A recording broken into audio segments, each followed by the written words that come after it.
Olá, vamos falar sobre Espiritismo? Eu sou Débora Rabelo, aqui dos Amigos de Nosso Lar, trazendo a você a ciência, filosofia e religião. Desde já convido você a conhecer este canal, clicar no sininho, dar seu like, comentar os vídeos, me ajudar a divulgar este canal de luz. Trago a você neste momento o nosso estudo de O Evangelho segundo o Espiritismo. Chegamos ao capítulo número 27, Pedi e Obtereis, o penúltimo capítulo deste livro, desta excelente e linda obra, terceira psicografada por Kardec. E convido você a estar assistindo aqui nas playlists o estudo do Evangelho segundo o Espiritismo, a estar lendo também em sua casa e tirando também suas conclusões, buscando sempre fortalecer cada vez mais este estudo com muito amor e muito carinho. Então vamos ao estudo do capítulo 27. Item Qualidades da Prece. E nos dias então, o item número 4, os 3 primeiros itens são compostos por passagens bíblicas, que é trazido aqui pelos bons espíritos, e o item 4 nos diz: as qualidades da prece estão claramente definidas por Jesus. Quando orardes, diz ele, não vos coloqueis em evidência, mas orai secretamente. Não afeteis de orar muito, porque não é pela multiplicidade das palavras que sereis atendidos, mas pela sua sinceridade. Antes de orar, se tendes alguma coisa contra alguém, perdoai-lhe, porque a prece não será agradável a Deus. Se não parte de um coração purificado de todo sentimento contrário à caridade, orai, enfim, com humildade, como o publicano, e não com orgulho, como o fariseu. Examinai os vossos defeitos e não as vossas qualidades. E se vos comparardes aos outros, procurai o que há de mal em vós. Assim nós podemos perceber e entender que não é a quantidade de palavras que venha a sair da nossa boca que fará a diferença, mas sim o sentimento que tivermos aqui dentro do nosso espírito, em nosso coração, como nós dizemos, a real intenção. Eu posso da boca para fora dizer uma coisa, mas estar pensando outra completamente diferente. Portanto, eu posso dizer apenas uma palavra: obrigado. E ficar aqui 2, 3, 4, 5, 6 minutos e serem palavras vazias, sem sentimento. Portanto, a qualidade da prece está naquilo que nós colocarmos como expressão de vibração e sentimento. Não é preciso que estejamos apenas orando em evidência, orando somente aonde as pessoas enxergam. Podemos estar somente nós e Deus, nós e a espiritualidade, e clamarmos com muito amor e sinceridade, certo? Item seguinte, eficácia da prece. Nos diz o item número 6. Há pessoas que contestam a eficácia da prece e se baseiam no princípio de que, conhecendo Deus, nossas necessidades, é supérfluo expô-las. Acrescentam ainda que tudo se encadeando no universo por leis eternas, nossos desejos não podem mudar os decretos de Deus. Sem nenhuma dúvida, há leis naturais e imutáveis que Deus não pode derrogar segundo o capricho de cada um, mas daí a acreditar que todas as circunstâncias da vida estão submetidas à fatalidade, a distância é grande. Se assim fora, o homem não seria senão um instrumento passivo, sem livre arbítrio e sem iniciativa. Nessa hipótese, não teria senão que curvar a cabeça sob o golpe de todos os acontecimentos, sem procurar evitá-los, mas deveria procurar desviar o raio. Deus não lhe deu discernimento e inteligência para deles não se servir, a vontade para não querer, a atividade para permanecer inativo. Estando o homem livre para agir, num sentido ou no outro, seus atos têm, para ele e para os outros, consequências subordinadas àquilo que faz ou deixa de fazer. Pela sua iniciativa há, pois, acontecimentos que escapam forçosamente à fatalidade e que não destroem a harmonia das leis universais, como o avanço ou o retardo da agulha de um pêndulo não destrói a lei do movimento sobre a qual está estabelecido o mecanismo. Deus pode, pois, aceder a certos pedidos, sem derrubar a imutabilidade das leis que regem o conjunto, ficando seu acesso sempre subordinado à sua vontade. Então, aqui nós percebemos que Deus não tira o nosso livre-arbítrio, mas Ele permite e coloca sob nossas mãos a liberdade, a condição de plantarmos as sementes do que desejamos, do que queremos colher, para que venhamos a ter a ação, a ter a atitude frente àquilo que desejamos e àquilo que queremos e precisamos conquistar. Pelas nossas atitudes, pelas nossas ações, as coisas vão se movendo e acontecendo.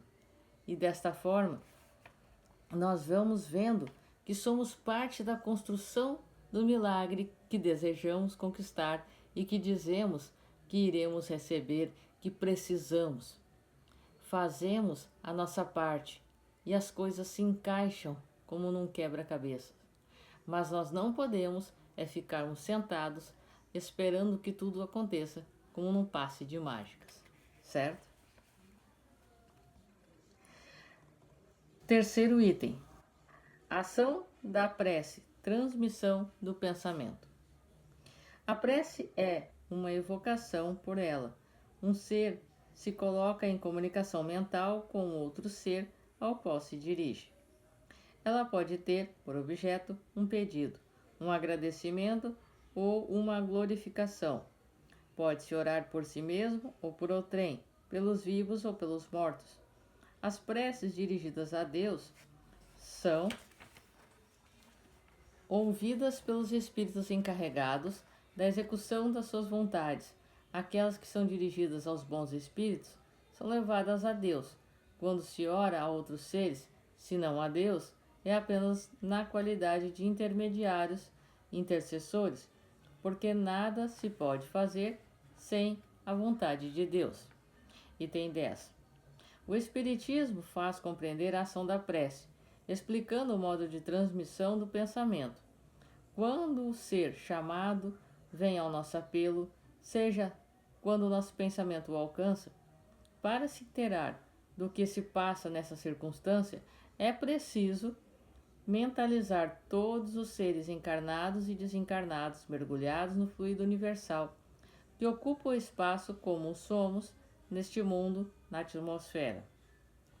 Esse fluido recebe um impulso da vontade, é o veículo do pensamento, como o ar é o veículo do som, com a diferença de que as vibrações do ar são circunscritas, enquanto as do fluido universal se estendem ao infinito.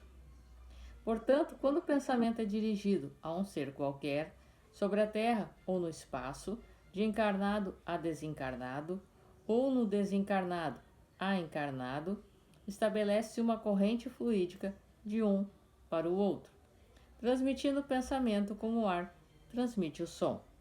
A energia da corrente está em razão do vigor do pensamento e da vontade. Por isso, a prece é ouvida pelos espíritos, em qualquer lugar em que eles se encontrem. Os espíritos se comunicam entre si, transmitem-se suas inspirações. Os intercâmbios se estabelecem à distância entre os encarnados.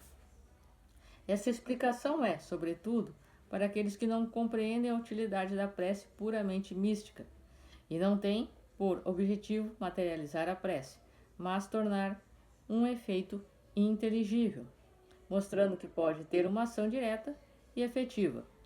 E ela, por isso, não fica menos subordinada à vontade de Deus, juiz supremo em todas as coisas, único que pode tornar sua ação efetiva. Então, quando nós realizamos a prece, nós nos ligamos a espíritos encarregados destas realizações, desta transmissão de energia das preces para serem endereçadas àqueles que necessitam suas causas, e através dessa força de vontade, desta transmissão do pensamento, nós nos ligamos a estes espíritos e as ações acontecem. Muitas vezes nós não concretizamos aquilo que pedimos, porque se nós conquistarmos aquilo que desejamos, talvez venhamos a nos desviar. Outras vezes o nosso pensamento e nosso desejo não são coisas que realmente importam a nós conquistarmos. Não são necessidades realmente importantes ao nosso caminho. São importantes à nossa vontade enquanto estamos aqui encarnados, mas que na verdade são apenas frutos de orgulho, de vaidade, de egoísmo, limitações terrenas e passageiras, mas que não vão trazer benefício a médio, longo prazo e são apenas frutos do nosso egoísmo, não são coisas que trarão um benefício maior a várias pessoas. Então, muitos fatores são levados em conta na hora de serem atendidas as preces que realizamos. Preces inteligíveis. Item 17. A prece não tem valor senão pelo pensamento ao qual se liga. Ora, é impossível ligar o pensamento ao que não se compreende, porque o que não se compreende não toca o coração. Para a imensa maioria, as preces numa língua incompreendida não são senão um conjunto de palavras que nada dizem ao espírito. Para que a prece toque, é preciso que cada palavra revele uma ideia. E se não é compreendida, não pode revelar nenhuma ideia. Repetem-na como uma simples fórmula que tem, mais ou menos, virtude segundo o número de vezes que é repetida. Muitos oram por dever, alguns mesmo por hábito. Por isso, creem-se quites, quando disseram uma prece, um número determinado de vezes nesta ou naquela ordem. Deus lê no fundo dos corações, vê o pensamento e a sinceridade, e é rebaixá-lo, crê-lo, mais sensível à forma do que ao fundo. Então, não é por palavras mais sofisticadas do que outra que nós encontraremos a atenção necessária que precisamos à prece. E sim, por mais simples que seja a palavra, ela sendo real, ela tendo sentido e ela fazendo jus àquilo que necessitamos e ao que pedimos, ela se faz compreensível por sua vibração e sinceridade, certo? Item seguinte, da prece pelos mortos e pelos espíritos sofredores. E nos diz então o item 18. A prece é reclamada pelos espíritos sofredores. Ela lhes é útil, porque, vendo o que pensam neles, sentem-se menos abandonados, menos infelizes. Mas a prece tem sobre eles uma ação mais direta, reergue-lhes a coragem, excita-lhes o desejo de se elevarem pelo arrependimento e pela reparação, e pode desviá-los do pensamento do mal. É nesse sentido que ela não só pode aliviar, mas abreviar seus sofrimentos. Item 19. Certas pessoas não admitem a prece pelos mortos, porque na sua crença não há para a alma senão duas alternativas: ser salva ou condenada às eternas penas. E, num ou no outro caso, a prece é inútil. Sem discutir o valor dessa crença, admitamos por um instante a realidade das penas eternas e irremissíveis, e que as nossas preces sejam impotentes para lhes pôr um termo. Perguntamos se, nessa hipótese, é lógico, caridoso e cristão rejeitar a prece pelos condenados? Essas preces, por impotentes que sejam, para os livrar não são, para eles, um sinal de piedade que pode dulcificar seu sofrimento? Sobre a terra, quando um homem é condenado perpetuamente, no caso, mesmo que ele não tenha nenhuma esperança de obter graça, é proibido a uma pessoa caridosa ir sustentar suas correntes para lhe aliviar o peso? Quando alguém está atacado de um mal incurável, por que não oferece nenhuma esperança de cura? É preciso abandoná-lo sem nenhum alívio? Imaginai que, entre os condenados, pode-se encontrar uma pessoa que vos foi cara, um amigo, talvez um pai, uma mãe ou um filho, e por que, segundo vós, não poderá esperar uma graça? Recusareis um copo de água para estancar-lhe a sede? Um bálsamo para secar-lhe as feridas? Não fareis por ele o que fareis por um prisioneiro? Não lhe dareis um testemunho de amor, uma consolação? Não, isso não seria cristão. Uma crença que resseca o coração não pode se aliar com a de um Deus que coloca em primeiro lugar, entre os deveres, o amor ao próximo. A não eternidade das penas não implica a negação de uma penalidade temporária, porque Deus, na sua justiça, não pode confundir o bem e o mal. Ora, negar, nesse caso, a eficácia da prece seria negar a eficácia da consolação, do encorajamento e dos bons conselhos. Seria negar a força que se aure na assistência moral daqueles que nos querem bem. Então nós percebemos aqui que todos nós também somos sofredores. Também sofremos, embora estejamos encarnados, mas também precisamos de prece. Então, da mesma maneira que nós, os nossos irmãos que estão desencarnados, porque a única diferença entre nós e eles é o corpo físico. Então, toda prece, sim, faz muita diferença, auxilia, transmite paz, transmite alívio, é um alimento à alma que está necessitada. E aqueles que estão desencarnados, independentemente da crença que a pessoa tenha, só vai trazer alegria, consideração e equilíbrio. Portanto, não há mal algum orarmos por aqueles que desencarnaram. Pelo contrário, se estivéssemos buscando prendê-los aqui, chamando, não deixando que eles progridam na sua caminhada espiritual, tudo bem, mas orarmos, pedindo a proteção e que continuem seu caminho em busca da luz, é algo de extrema caridade. Penúltimo item deste capítulo, maneira de orar. E nos diz o item 22.